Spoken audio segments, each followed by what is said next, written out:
All right, UPSC aspirants, welcome to another deep dive.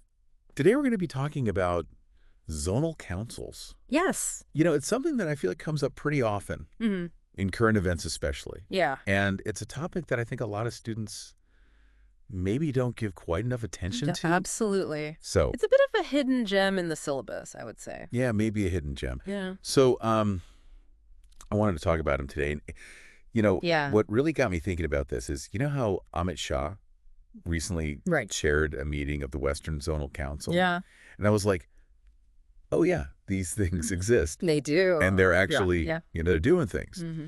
So, I thought it would be interesting to dive in and kind of look at them a little more closely. Well, they have a really interesting history, too. Okay. That they were actually created way back in the 1950s Okay. as a response to all of the linguistic tension from state reorganization. Interesting. Back then. So Nehru was like, whoa, Exactly. we got to do something. We need something to bring these states together to overcome these potential conflicts. Yeah, like a preemptive kind A of very forward-thinking approach. measure. Yeah. Interesting. To prevent these differences from escalating into yeah. major issues. Okay, so walk us through the basics here. Okay. Like, how many of these councils are there and who's involved? So there are 5 main zonal councils. Okay. The Northern, Central, Eastern, Western, and Southern. Okay. Each covering a specific region. Right. And then there's the Northeastern Council, which has a slightly different structure. Okay. We can talk about that a little bit later. Sure.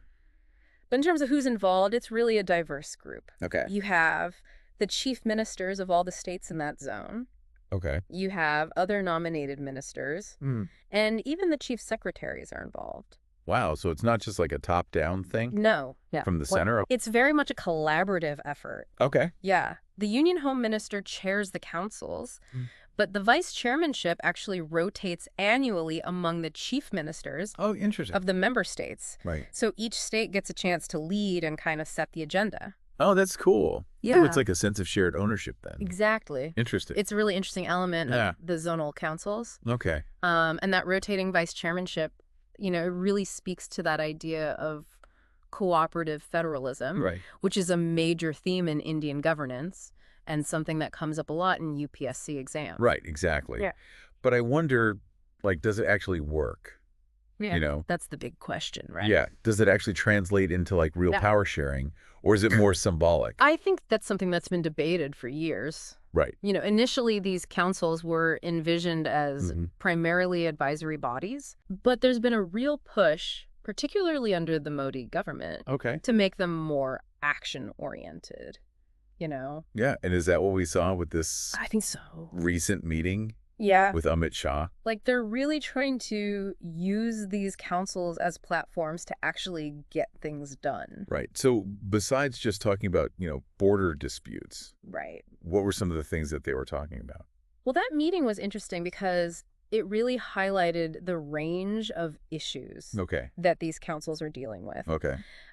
So border disputes obviously were a big one, Right. especially with some of the tensions that we've seen recently Of course. between certain states.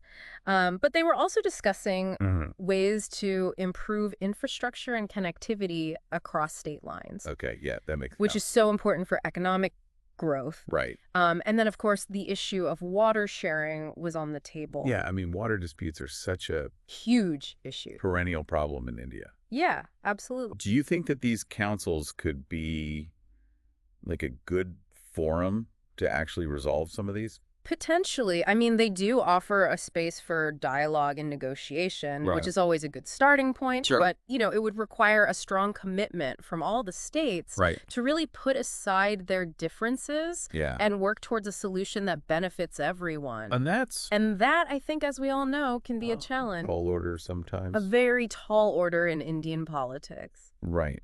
So I guess even with this push to be more action-oriented, Yeah.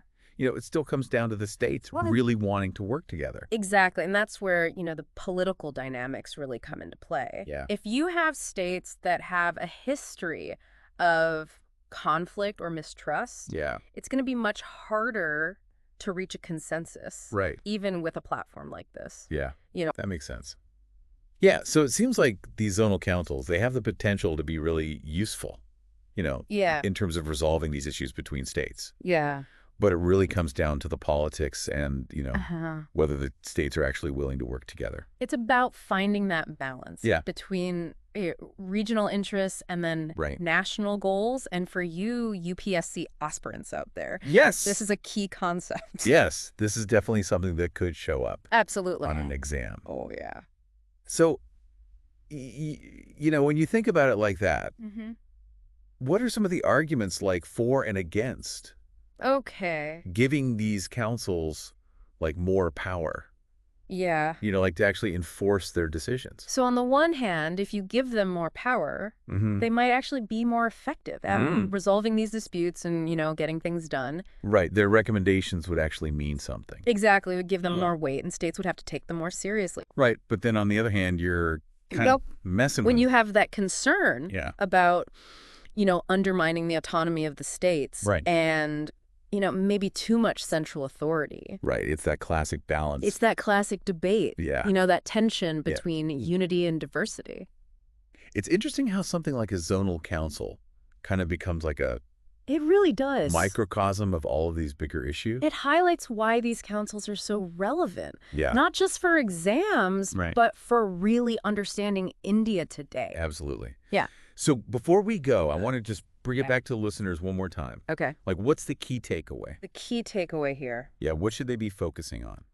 I think you really have to go beyond memorizing Okay. the structure and functions of these councils. You need to understand the dynamics, Okay. the power relationships, the politics, successes and failures. Look at them through the lens of current events. Think about that.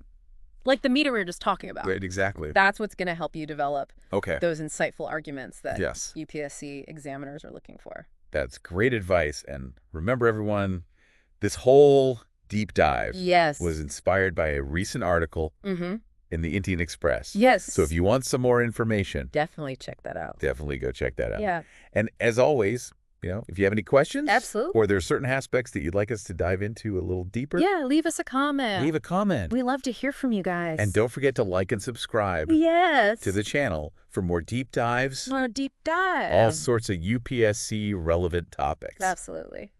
All right, well, best of luck with your preparations, everyone, and we will see you next time for another deep dive. See you next time.